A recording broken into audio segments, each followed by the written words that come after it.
Scan this. Sovi is here. Let's level up.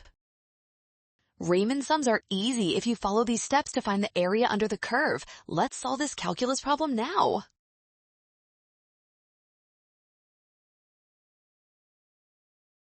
First, we need to identify our 4 subintervals from the table provided. We look at the x values from 1 to 9 and calculate the width of each specific jump here. The widths are 2, 1, 2, and 3. Since we need a right Riemann sum, we must use the function values at the right endpoint of every single subinterval we found. Multiply each width by the corresponding right side height. This gives us the exact expression shown in option B. You just crush this tricky integral problem. Well done! Scan the code. You can learn better with Sovi. Avoid rush and check steps to ensure you always trust given data points.